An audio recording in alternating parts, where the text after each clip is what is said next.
Jadi untuk menampung sementara dipasang tenda di belakang. Sudah dibicarakan. Begitu malam ke-7 semua rencana itu dibatalkan. Tiba-tiba orang menghilang dari musala. Jumlah orang yang tarawih mengkerucut. Ya. Dan ini adalah sebuah hal yang patut kita khawatirkan. Kenapa kita bisa begitu? Sebelum masuk kantor jogging dulu setengah jam. Masya Allah, keliling Pak. Itu rutinitas yang tak pernah ditinggalkan. Belajarlah dari orang-orang yang fitness, yang selalu setiap sore datang, semua diangkat, besi diangkat, ya. Sampai pelatih-pelatihnya diangkat. Orang-orang tak lagi membaca Quran setiap hari. Al-Quran dilipat, diletakkan di dalam rak-raknya, lalu tidak pernah terpegang, menunggu Ramadan berikutnya baru dia buka kembali. Apa hebatnya? Sedangkan Rasulullah mengatakan, Assalamualaikum warahmatullahi wabarakatuh. Banyak sekali pertanyaan jamaah, Ustadz kasih kami channel untuk kajian anak-anak muda. Di antara anak muda berasal dari Aceh, luar biasa. Channelnya Maulizul Akbar Nak. Tonton, subscribe, like, share, komen. Assalamualaikum warahmatullahi wabarakatuh.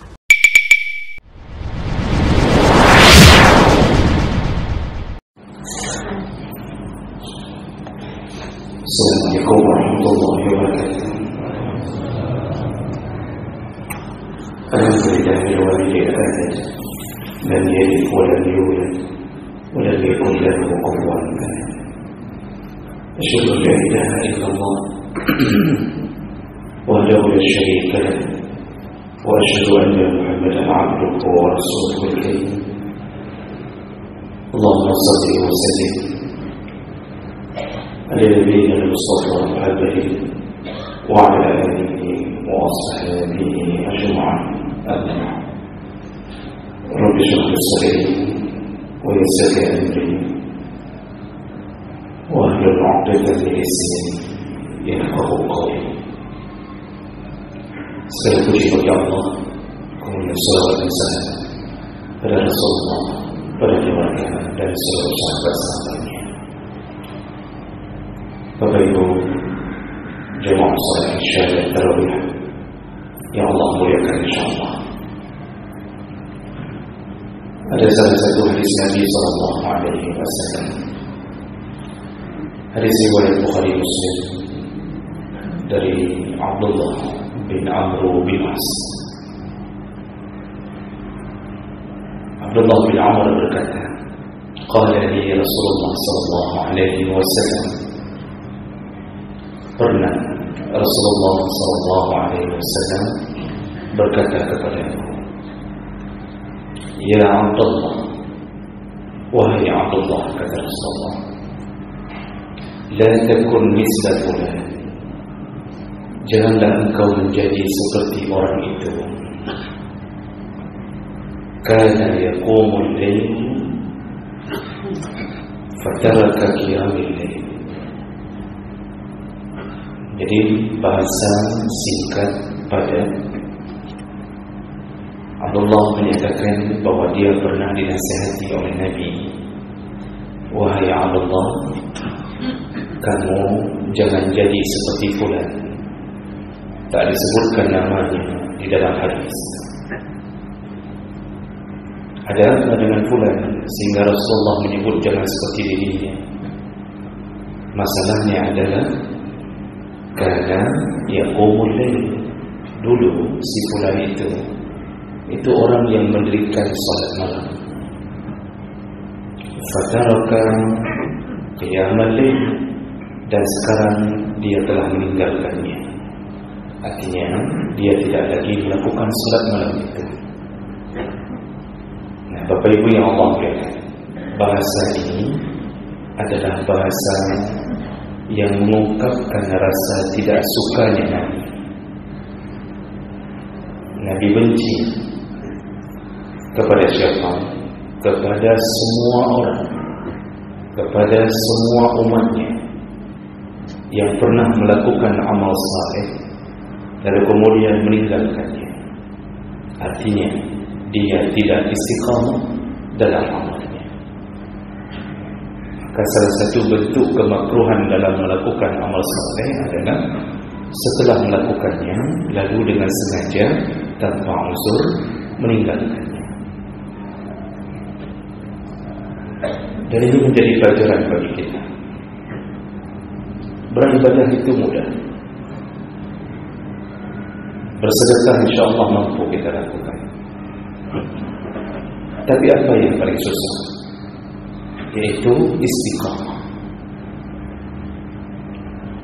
Susahnya melanjutkan ibadah seperti yang kita lakukan kemarin. Susahnya menjaga ibadah seperti yang sudah kita lakukan di bulan yang lalu. Inilah yang menjadi salah satu celah dari syaitan untuk meruntuhkan amal anak Adam, membuatnya menjadi orang yang tidak istiqamah. Padahal Allah mengatakan fastaqim kama umirta, istiqamahlah seperti engkau telah diperintahkan sesuatu oleh Allah. Dalam surah Al-Fussilat Allah mengatakan innal ladzina qalu rabbuna Allah summa istaqamu, orang-orang yang mengatakan Tuhan kami Allah lalu mereka istiqamah, mereka tetapkan hati, mereka teguh terus bersama Allah, baik dalam kesusahan, baik dalam kemudahan, dia tetap bersama Allah. Apa kata Allah? Tatanazzalu alaihimul malaikat, orang yang bisa istiqamah sampai matinya dia istiqamah, maka malaikat turun, malaikat mendekatinya, lalu malaikat berkata kepada orang-orang ini, alla takhafu wa la tahzanu, janganlah engkau merasa takut, wa la tahzanu, jangan engkau merasa sedih, wa ubshiru bil jannati allati kuntum tu'adun, telah datang kabar gembira kepadamu dari Allah, engkau akan dimasukkan surga sesuai dengan apa yang telah dijanjikan Allah Subhanahu wa taala. Maka salah satu penghuni surga yaitu orang-orang yang istiqamah. Bapak Ibu yang Allah muliakan, sebenarnya Ramadan ini mendidik kita untuk melakukan itu. Dengan semangat dan keberkahan Ramadan, kita dibuat ringan kaki untuk terus melakukan jamaah. Allah buat itu menjadi hal yang mudah dalam Ramadan. Dan orang-orang sudah mulai menampakkan perubahan dalam Ramadan, sehingga nampaklah orang-orang yang selalu menjaga salat berjamaahnya. Lalu kemudian dia harus melakukan ritual puasa berulang-ulang selama sebulan, dan dia istiqamah, selalu bangun di waktu menjelang sahur. Bahkan ada yang kemudian menjalankan salat malam dulu 2 rakaat sebelum makan sahur. Lalu dia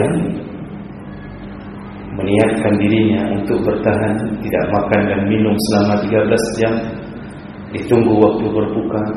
Bahkan dalam rasa laparnya, dalam rasa hausnya, dia tetap mencoba untuk mengkhatamkan Quran berulang-ulang. Setiap hari dia membuka lembaran Quran.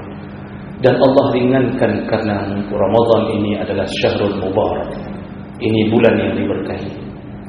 Allah tapi menunggu, janganlah nanti setelah Ramadan lalu engkau meninggalkan masjid-masjid Allah seperti yang dulu engkau lakukan sebelum Ramadan. Dulu sebelum Ramadan tak nampak di masjid. Allah coba didik kita 30 hari atau 29 hari, begitu mudahnya menuju ke masjid. Setelah Ramadan, tiba-tiba manusia menghilang, tidak tahu ke mana. Padahal masjid tak diliburkan, tak ada pengumuman cuti, tapi orang tiba-tiba saja menghilang. Bahkan yang lebih parah lagi Bapak Ibu, sebelum datangnya waktu Idul Fitri pun orang-orang sudah mulai menghilang. Ada sebahagian musalla, surau itu bahkan saking dahsyatnya Ramadan, itu semua musalla-musalla penuh sesak dengan orang yang akan beribadat.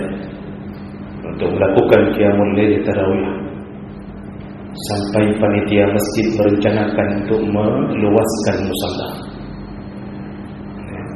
Itu panitia musalla mulai berbicara, sepertinya ini kita harus luaskan ini, tak cukup ini. Jadi untuk menampung sementara dipasang tenda di belakang.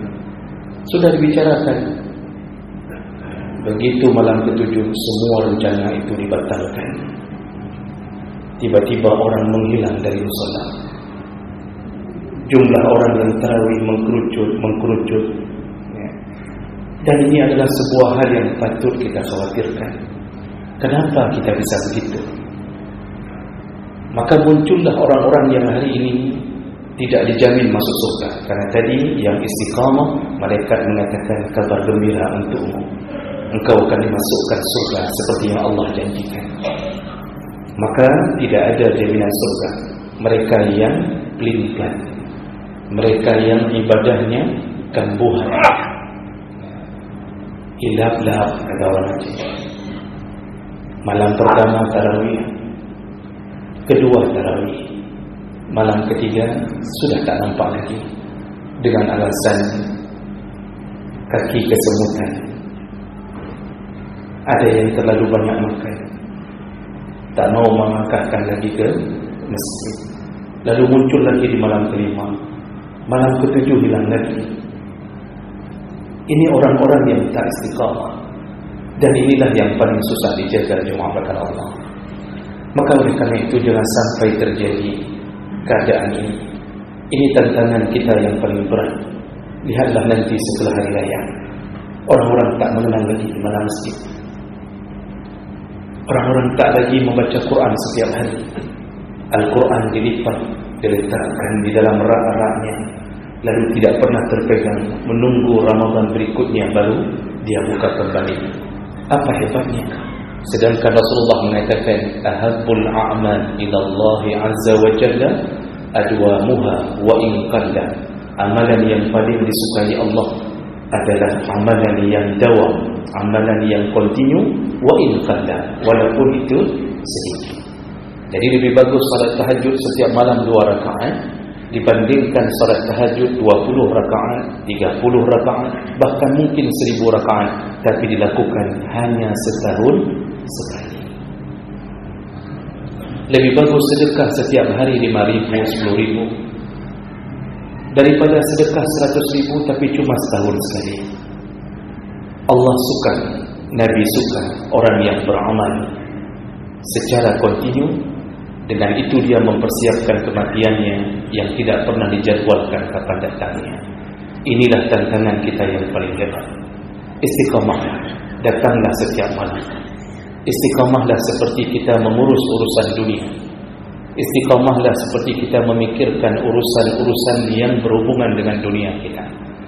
Coba Bapak Ibu lihat, begitu istiqamahnya orang-orang yang melakukan diet. Istiqamah sekali. Kalau ada yang model dietnya diet karbo, atau bahasa kerennya diet keto, itu Masya Allah istiqamahnya, tak mau menyentuh yang berbentuk karbo sedikit pun. Tidak mau, betul-betul mati lung hang baju linya. Kita bawa kemanapun restorannya, tetap tak mau makan. Betul istiqamah. Kita beli nasi bungkus yang dimakan bungkusannya, nasinya tak dimakan. Takut nanti ada manisnya, takut ini. Masya Allah istiqamahnya luar biasa. Belajarlah dari orang yang diet, bagaimana mereka istiqamah. Belajarlah dari ibu-ibu yang menyiram bunga setiap sorenya. Asal sudah habis salat asar, selalu tepat waktu keluar dari pintu rumah, lalu memasang keran, memasang pipa selang di keran, disiramnya bunga. Habis waktu 1 jam setiap sorenya, tak pernah absen sekalipun. Belajar dari ibu-ibu. Belajar dari ibu-ibu yang terus-terusan setiap 2 hari sekali mencongkel-congkel pot bunga. Diambilnya pisau kecil, dicongkelnya.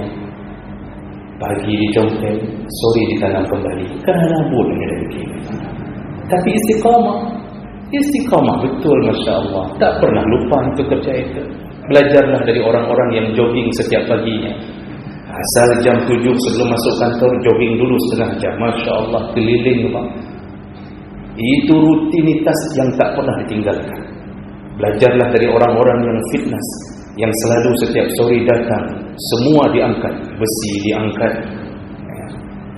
sampai pelatih-pelatihnya diangkat. Ini menunjukkan apa? Istiqamahnya mereka. Tapi sanggupkah mereka datang ke rumah-rumah Allah setiap subuhnya, setiap duhurnya, begitu mendengarkan azan mereka datang? Sanggupkah kita seperti kita berkeliling satu kota ini dengan kaki kita? Sanggupkah kaki ini masuk ke dalam masjid setiap 5 waktu? Sanggupkah kita melakukan tarawih tanpa tinggal satu malam pun? Karena tarawih cuma disediakan Allah hanya dalam Ramadan. Mimpi minta tarawih setelah Ramadan tak akan pernah muncul. Istiqamahlah. Jadi jangan kambuh-kambuhan lalu mengatakan kepada isteri, sang malamnya sakit ulai sanggung. Itu belum sakit, baru sang. Dia sudah merencanakan sakit ulai. Jadi tak datang lagi. Ada yang menanda-nandai imam, begitu lihat siapa imamnya, fulan. Ini tak mungkin ini. Ini lama ni sama beliau ni. Akhirnya tak datang lagi. Begitu keadaannya hari ini. Alhamdulillah di masjid kita penuh selalu. Tapi mudah-mudahan orangnya pun yang itu saja. Ini penuh takut saya berganti-ganti dari kampung yang lain. Yang orang yang sudah lama ambil cuti pensiun muda. 15 malam pensiun. Ada yang pensiun di malam 19, berangkat. Masya Allah, tak ada jaminan surga mereka yang tidak istiqamah. Istiqamahlah sampai urusan kejujuran, menegakkan kebenaran. Istiqamahlah. Jangan dulu mengatakan bahawa kita berantas korupsi. Begitu dikasih jatah menteri, mari sama-sama korupsi. Apa-apaan? Subhanallah. Bagaimana istiqamah? Nah, sebagai penutup pelajaran bagi kita, dalam salah satu riwayat disebutkan bahawa di masa hidupnya Imam Ahmad bin Hanbal, ada seorang nenek tua mengadu kepadanya. Ini disebutkan dalam beberapa kitab. Nenek tua itu datang kepada Imam Hanbali lalu mengatakan, wahai Imam, aku hanya seorang janda, aku punya anak, tapi kami miskin. Hidupku hari-hari, kerjaku serabutan. Apa yang bisa kukerjakan untuk makan, kukerjakan untuk anak-anakku. Dan biasanya aku menjahit, wahai Imam. Cuma kadang-kadang karena kami tak punya lampu, aku hanya bisa menjahit di waktu pagi hari. Malam tak bisa kusambung karena tak ada cahaya yang bisa kupakai. Lalu kata Imam Ahmad bin Hanbal, jadi kalau begitu apa masalahnya? Kata ibu tua itu, yang jadi masalah adalah pada suatu malam ada rombongan pasukan khalifah. Waktu itu masih di bawah pimpinan Khalifah Bani Abbasiyah. Ada rombongan khalifah. Jadi sepasukan perang, kata dia, menginap, membuat tenda di samping rumahku. Lalu kemudian mereka beramai-ramai menghidupkan obor. Akhirnya di sekitaran rumahku penuh dengan cahaya. Ketika aku lihat keadaan itu, aku bersegera keluar dari rumahku, lalu aku mulai menjahit di bawah cahaya yang dibawa oleh pasukan-pasukan khalifah. Imam Ahmad kembali bertanya, jadi apa masalahnya? Ibu itu kembali mengatakan, masalahnya ketika aku mau menjual hasil pakaianku, timbul keraguan pada diriku. Apakah ini sah? Apakah ini haram atau tidak? Karena aku menjahit dengan cahaya yang bukan milikku, tapi aku memakai cahaya milik khalifah atau milik pasukan khalifah, dan aku belum meminta izin. Aku menjahit di bawah cahaya itu. Halalkah kalau kujual benda yang hasil kujahit ini, pakaian kujahit ini? Terhenyak Imam Ahmad bin Hanbal. Ternyata dia menemukan seseorang yang bahkan memakai cahaya lampu orang pun masih bertanya halal atau tidak. Padahal kan tak ada masalah, karena cahaya itu hanya hasil rembesan saja ke rumah kita. kita tak mengambil dan tak merugikan. Tapi begitu takutnya ibu ini sampai Imam Ahmad terdiam tak tahu berkata apa. Lalu dia bertanya, "Ibu, engkau ini siapa?" Baru dia mengatakan, "Aku adiknya salah seorang gubernur di Bani Umayyah dulu." Ketika disebutkan namanya, barulah Imam Ahmad tahu bahawa gubernur itu pun orang yang jujur, tak pernah mengambil uang negara, dan dia istiqamah sampai selesai dan sampai matinya. Ternyata adiknya pun sama. Inilah orang-orang yang istiqamah. Jangan pernah makan haram, berprinsiplah dengan benar, berpakaianlah dengan istiqamah. Jangan ketika kita bertemu dulu memakai jilbab besar, ternyata ketika ketemu di walimah jilbabnya mengecil, terikat di leher.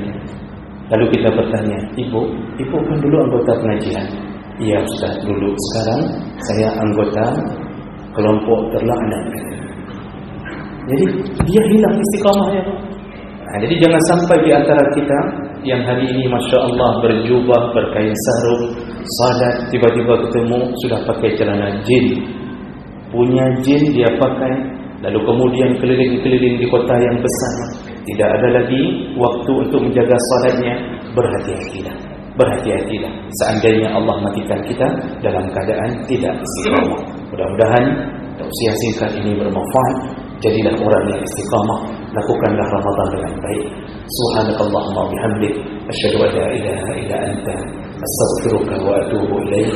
Wassalamualaikum warahmatullahi wabarakatuh.